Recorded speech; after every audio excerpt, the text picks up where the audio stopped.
Good morning mga katuktok. Ito na yung ikalawang involvement ng aking tuktok sa vehicular accident. Ang unang involvement ni tuktok, kasagi tayo ng dalawang estudyanteng tumatawid. Umuulan nun tapos biglang tumawid yung estudyante na nakapag-brake, nasagi natin yung dalawa. Itong pangalawa, recently lang, last week, kamukha nito yung nakasagi sa atin. Pumayag naman siya na hindi nadalhin sa estasyon para hindi na ipa-record. Kinuha ko na lang yung number niya. Ayun, ipapakita ko sa inyo mga tuktok kung gaano katibay or gaano kahina yung bumper ng TVS King.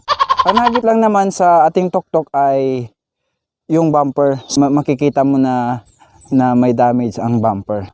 'Di ba? May konting yupi siya sa bumper. Ayan, 'di ba mga tuktok? So, dito sa bakal na to. Kung i-compare natin dito ang luwag-luwag, 'di ba? Mga tuktok, ang luwag-luwag niya. Kahit dalawang daliri kasya. Umabot kasi sa pintura yung bumper. Ito yung sinasabi ko mga tuktok. Kaya konting ingat lang tayo kapag nagda-drive. Huwag tayo makipagsabayan, makipag-gitgitan kasi. So nakakapag-protect lang sa engine is engine cover. Pero walang bakal or chassis guard na nagko-cover sa engine. Kasi nakausli itong ulo.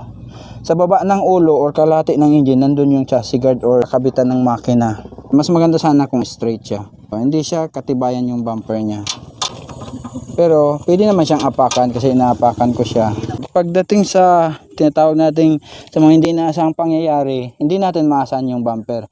Sigurado bibigay kaagad. Walang persa kung tutuusin.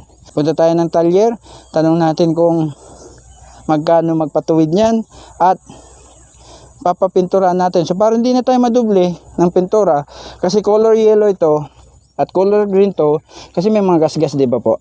Isa, dalawa, para na rin ito sa doon sa third party natin. Isang kulay na lang papapintura natin. So magre-retouch siya dito ng green. So ipapag-green na lang natin to para mas makamura. Sana okay kay madam.